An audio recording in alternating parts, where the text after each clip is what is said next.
What's going on, guys? My name is Marco. In this video, I'm going to be unboxing the Corsair H110i water cooling setup.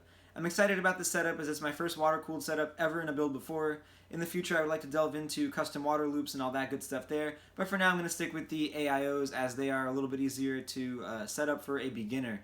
So far with this water cooler, I'm very impressed with the temps. Before, on the overclock of 3.8 gigahertz, I'm not sure what the voltage was as it was being done through the Ryzen Master, I believe it's called. I was getting about 60 at idle. I didn't even bother looking at temps under load as I was kind of starting to pay attention to temps after I had already purchased this water cooler, so I was anxious to get it installed and see the difference. So now at idle, I have it set to 3.9 gigahertz. I believe the voltage is 1.3875. I think it's around there. Might be a little less, I'm not 100% sure. But it's around there, and I think at idle it's getting between 30 and 40 degrees, sometimes dipping into the high 20s depending on the preset that I have set for the cooler. You can set between quiet, balance, and performance. I leave it on quiet all the time unless I'm doing benchmarks. Then I'll set it to performance just to get the maximum amount of cooling I can. So overall the cooler does look pretty cool. If you guys stick around to the end of the video, that's no pun intended there by the way, if you guys do stick around to the end of the video, you will see how the build looks today with the 1080 in it, the Trident CRGB RAM, and the cooler as well. I think it looks really cool, for my opinion anyway. I know some people aren't into the whole RGB craze, although I have gotten into it heavily.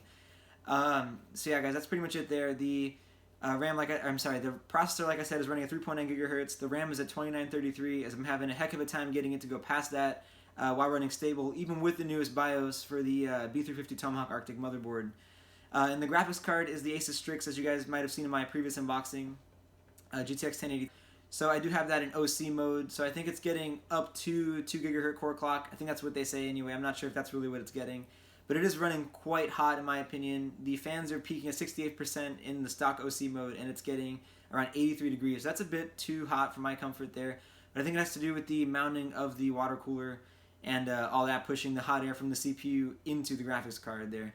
But set the fans up to 100%. I think it gets like in the high 70s, but I really don't want the fans screaming at that at that speed all the time. So it's a bit annoying.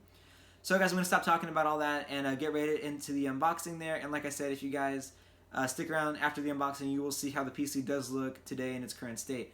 Thanks a lot, guys. And if you do like the video, please remember to subscribe and like the video and all that good stuff there, guys. So thanks a lot. Enjoy the video.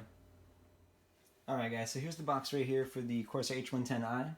So we're going to go ahead and unbox this thing here. The main reason we picked this up over the H100i, other than the fact that it was only a little bit more money, which makes this a better value in my opinion anyway, is that it was already AM4 compatible out of the box. At least that's what it says.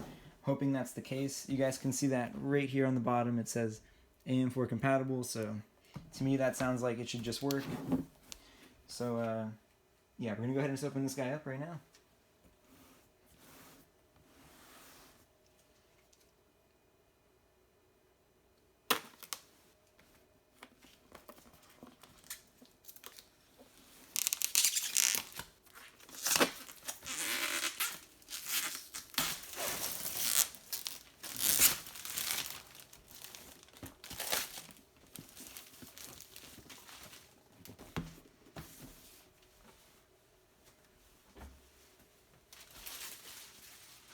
Alright, so now it's out of its shrink wrap here. So let's go ahead and open this up.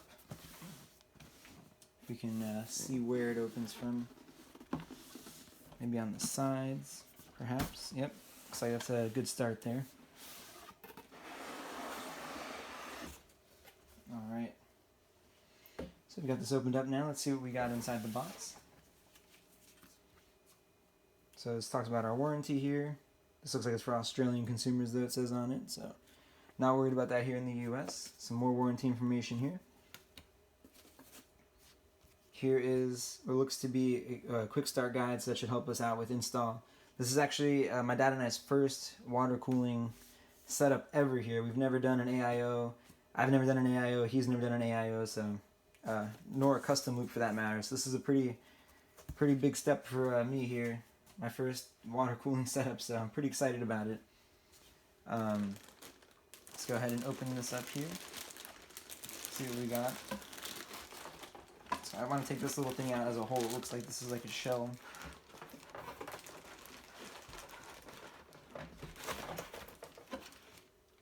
Alright. So that leaves our box completely empty, so we'll go ahead and remove that from the work area.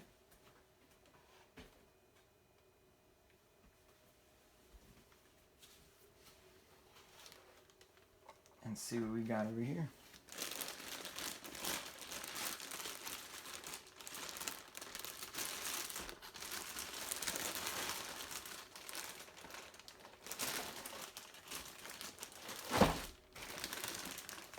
Alright, so here is our radiator and pump assembly.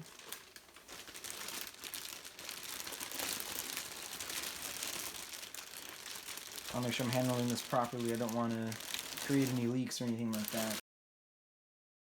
Alright, so we're getting that side. Move this out of our work area. And we'll set this down gently. Alright, so that, nothing else in there. So over here appears to be our mounting brackets. So I'll pull these out and see what we've got.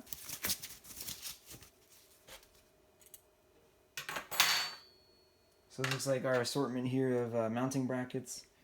I'm not sure which one Ryzen uses. I'm going to have to look into that a little bit before I actually install this guy.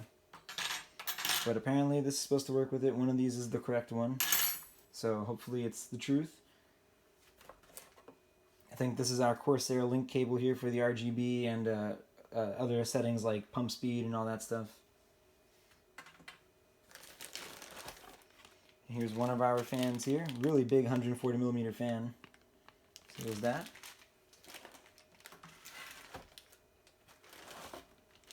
And then here's another one.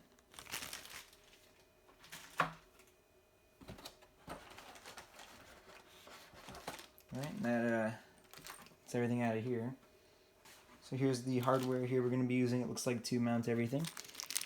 Got some thumb screws, some all kinds of screws, some long screws. I guess that's going to be going through to actually secure the fan itself. So yeah, we're going to go ahead and get this thing installed and see what happens. So guys, we finished installing this thing, and it ended up being a little bit of a pain compared to what we originally had expected. Because it turns out this case only supports up to a 360mm radiator. So I thought to myself, wow, it'll do a 280 no problem. But that's actually meant to have 320mm fans. So the case didn't quite have the width we needed for the 140mm fans. So we took a drill to it, measured it, got it to work alright, got it mounted, and it's been in there now for a little while, and it seems to be working alright. So guys, let's take a look at how it looks now.